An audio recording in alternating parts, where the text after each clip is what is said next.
as well. Good luck to Matt Laurie and Theo Nugent with horse number 15, Staunch, who was good at Caulfield in a benchmark 78 last time. He's flying, but for easier, steeply up in grade today. The team have done their job. If he's good enough, he's presented here well enough to run really well. He looks spot on. Let's go back to one of the leading chances, Berkeley Square, been in a rich vein of form for Dan O'Sullivan this preparation, and a great opportunity for Jayla Kennedy. Ridiculously slow tempo last start in the Coonji. He was very good against that tempo, charging home. Lady beat Keats and Dublin Journal, a couple back in a good form race at Sandown, savaging the line. He's had one go at beyond 2,400 metres in the past at Group 1 level. Not much luck in a VRC derby behind Manzois. Hasn't seen the trip for a long time. Will just need a little bit of luck, love, though, that they stick with Jayla Kennedy. It looks super, this horse. He's been so consistent. He's had a decent preparation now. He just keeps on getting better all the time. His coat keeps on shifting all the way through. He's moving particularly well, and you can't beat confidence in a racehorse. He's been racing in such good heart, and you can see that in his face. Happy to lean the way of the unknown with Sea King. He's got that form through the Ebor, and I think he'll be going closer to price, but we can back a few here. Whiskey on the Hill's been well back. He's your map horse. Want to make him a result. And also Vow and Declare. I thought he was very unlucky in the Geelong Cup when shuffled back at a key stage. Berkeley Square just going to need some luck. He can get back.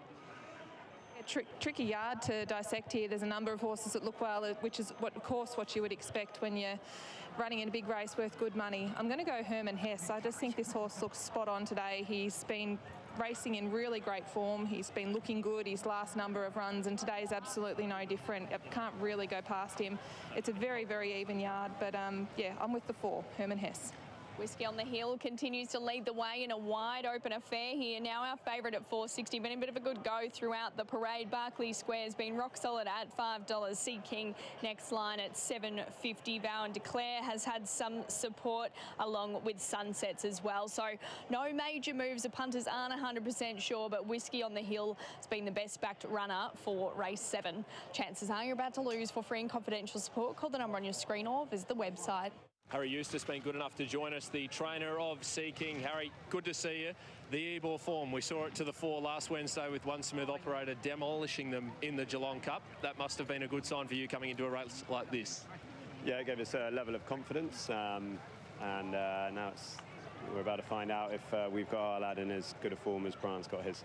Pretty warm day. Amy was commenting during the yard that he might not have seen conditions like this ever before at home. How's he handled the whole race day experience? Actually, he's taken it pretty well. The tie-ups were a bit new to him, but actually, apart from that, he hasn't seemed to get too warm, and the flies didn't bother him too much. So, no, what we've seen we're very happy with, and we'll go from there. What's the plan of attack out of the gates the first furlong or so? Yeah, I mean, we're drawn 3, so, you know, we don't want to sacrifice that too much. You know, I'd hope we'd be in the first sort of third of the race, and I've pretty much left it up to Deck after that. Confident that he can be really hard to beat in a race like this, Harry? Well, if I can get him back to that Ebor form, he should be very competitive, yeah. Best of luck. Thanks, Tim. There we go. We hear from Harry Eustace, and we'll hear about one of the local chances in Berkeley Square. Dan O'Sullivan's done a terrific job with this horse, and Dan, great to have Jayla on today. Yeah, that's good to have her on. Hopefully we're just as upbeat about it after the race. But she knows him well. She's ridden him well every time.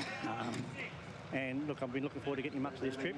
Probably been a victim of circumstances at a couple of runs in this prep. How does today's race shape up for him, do you think? Yeah, well, you know, she's just got to switch him off the first half of the race and make sure he's settled so he can be strong late. So she's got her plans and got who to follow and what to do. So she works it out pretty good. So hopefully she nails it. Confident he can be right there at the finish? Oh, I couldn't be happy with how he's going. I'm really looking forward to seeing him over this trip. He's got a ripping turn of foot late, so it'll be interesting. Best of luck, Danny. Thanks, Tim. Dan O'Sullivan and Harry Eustace, we thank them for their time this afternoon. The Bendigo Cup is a minute away. Let's head upstairs to the king of Bendigo, Rick McIntosh himself. And they're moving in really well. Beautiful sunshine, a glorious day here at the Nursery of Champions for APM Bendigo Cup Day. Aura's Symphony, Country Cups King. He wins them in Tassie, he wins them in the West. The Don DeVee's got the outside gate. Whiskey on the Hill heavily back to win the Cup. They're off in the Bendigo Cup. We get a good roar too as Whiskey on the Hill jumped out okay from the Queenslander Knight's Choice. Staunch is up running third. First Light going forward on the outside, and Sunsets is having a good look. Vow and Declare, who's a former Melbourne Cup winner. He's chancing the arm early. He's 4 and 5 deep going forward as they come to greet the judge. First Light coming across with him. Sunsets wants a piece of it. Whiskey on the Hill holding up from Staunch, and then Herman Hess. They're about to start swinging out of the home straight. Sea King, the Great Britain version, he's centre field and he's parked up on the outside of the Queenslander Knight's Choice. Then Immediacy, who goes back to the inside of Horrifying. A length and a half to Berkeley Square. He settles with about 4 behind him here as they travel into the back. I'm a Dirty Rascal, Star Vega, La Donda V, and Iora's Symphony is last of all. Into the back. And Sunsets keeps on pressing on here. Vow and Declare found the rail. Doesn't want to give up the front to him, and Herman Hess goes to third. First Light tucked behind them, and so does the race favourite Whiskey on the Hill. A length to Staunch running sixth. One further back to Knight's Choice on the rails, and then Sea King travelling beautifully. Smack bang centre field. In front of Immediacy and Horrifying follows Sea King. Then Berkeley Square followed by I'm a Dirty Rascal, Star Vega. Second last in the Cup, La Donda V, and last in the Bendigo Cup, Iora's Symphony. Herman Hess with 1,000 metres to go. A new leader ran to the top here, a length in front of Sunsets. Vow and Declare took a mid-race rest, the toppy. Fourth in the run was First Light. Now Sea King gets moving. He looks like there's plenty under the bonnet too. He's towing his way up towards the leaders. Then Staunch, followed by Whiskey on the Hill, who's held up on the rails. Horrifying is following Sea King everywhere. Followed further back then to Immediacy, Berkeley Square. Along the inside, next in the race was Knight's Choice, and heading the rest, La Donda V. Star Vega to the outside. Sea King, he was travelling well a long way out. He's cut the ribbons loose now. He's trying to win the Cup. At the 400, he raced 2-3 in front. Down the outside is First Light, then Horrifying. Berkeley Square and Star Vega are wider out. 200 metres to go though. Sea King's in front. Herman Hess is whacking away. It's all Sea King. I reckon he's home. Berkeley Square, Star Vega, Herman Hess. They're battling out the minors, but it is Sea King and a cakewalk. He wins the Bendigo Cup on his way to Melbourne by 4 lengths to Berkeley Square and Star Vega. I'm a Dirty Rascal was scooting down the outside. I think he stole fourth off Knight's Choice and Herman Hess, followed by Immediacy, Vow and Declare. Then Sunsets. Whiskey on the Hill was never a factor from La Donda V, Staunch, Horrifying and First Light.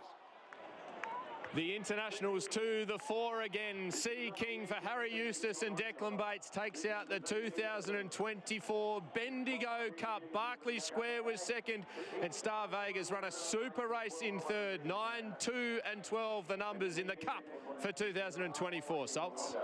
How outstanding was that? Sea King completely dominated that. Ebor handicap form has come over to Australia and sent a few of us packing.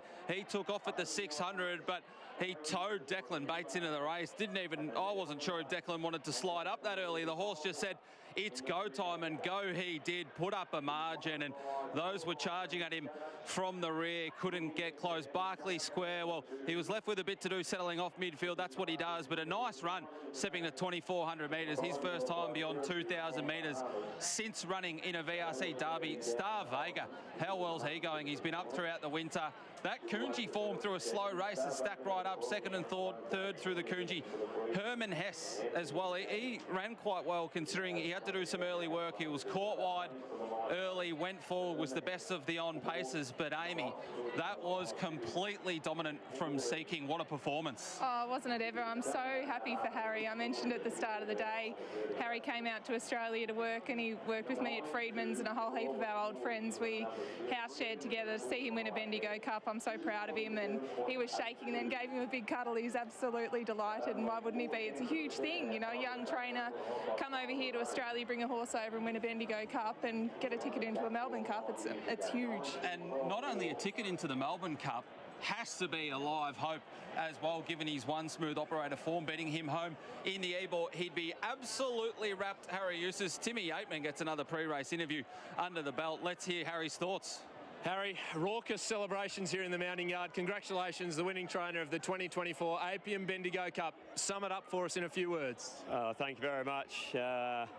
Oh, it's incredibly exciting. A lot was riding on. Obviously, it's the last win and you're in for the Cup, so they've got an absolute dream result today. And I'd just like to thank Terry in particular. You know, he managed to buy this horse just before Docklands travelled down as well, and it's proving a pretty inspired purchase. And you know, just a beautiful ride from Deck Bates. I thought we sort of picked him because, you know, hopefully he'd understand the sort of European style and it wouldn't be a sit and sprint. So he just gave him a great ride and rode him with full of confidence. Harry, you knew you had to run well today to get him into the Melbourne Cup. He was lingering in the low 30s in terms of order of entry.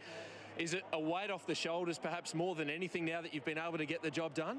Well, curiously, coming down, we never even thought we'd get close. And then, of course, since we've been here, you know, the Cup, as everyone's well aware, started really cutting up. And so the closer we got to getting in, the more pressure there was, I suppose. What about when Declan just sort of started to coast around the outside? It looked like he still had a hell of a lot of horse under him. Yeah, I mean, it sort of felt quite a long way out, but I just was very keen to impress on him that he's more of a sort of typical European type horse and that he's going to work his way into it. So, you know, he took me at my word and it came off today, yeah.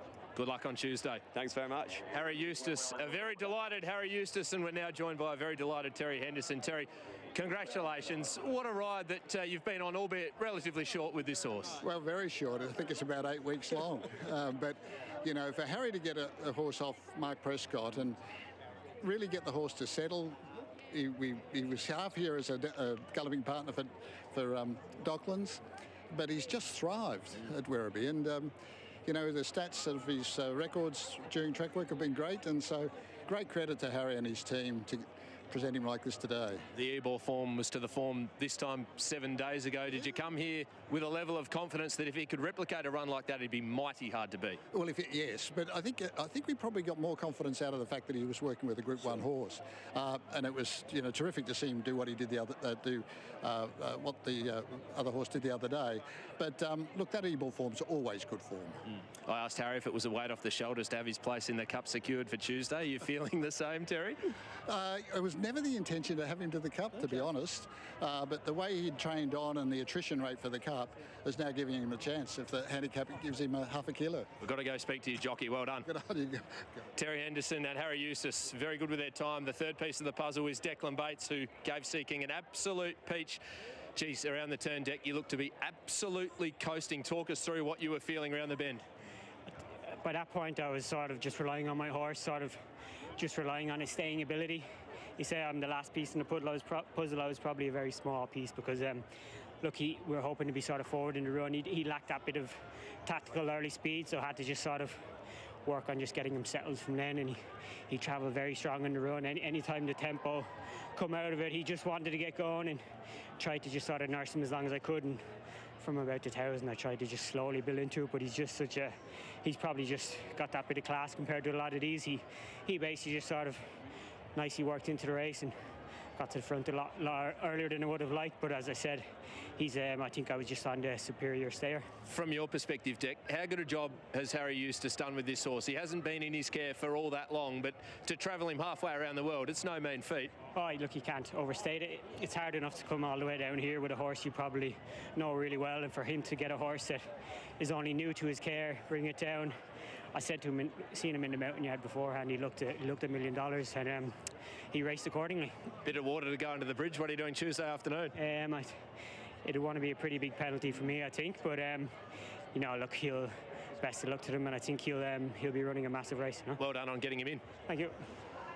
Off tour Melbourne Cup is Seeking, and we've seen the last couple of years through the Group 3 Bendigo Cup. The Bendigo Cup winner goes on and is ultra competitive, finishing top 5 in the last couple of Melbourne Cups. We pick it up from the 600. Declan Bates had made an early move. Vandeclair went forward. He ended up getting pestered by Sunsets, dropped off badly. Herman Hess did some early work to find the front. When those leaders started tiring, he was waiting around for nobody. Declan Bates pressed the button at the 600, put up a margin, wanted to lay into the fence, gets the whip in the left hand, straightens him up over to the right hand. This was all over at the 400. Berkeley Square made good ground into second. He hasn't beaten a horse that's not well credentialed, Seeking. He's beaten a good horse in Berkeley Square racing really well this preparation. Star Vega, a Group 3 placing for him. But Tim, that was ultra impressive. We've seen a horse go around at Bendigo today that in 6 days' time is a live chance in the Melbourne Cup. And I'm not sure what the market has done in the meantime, but he was a massive price for the Melbourne Cup, obviously taking into account he had to win or run really well here today. And just speaking to Terry then, a little bit of a word that Holly Doyle might be the rider for Sea King on Tuesday afternoon in the Lexus Melbourne Cup. So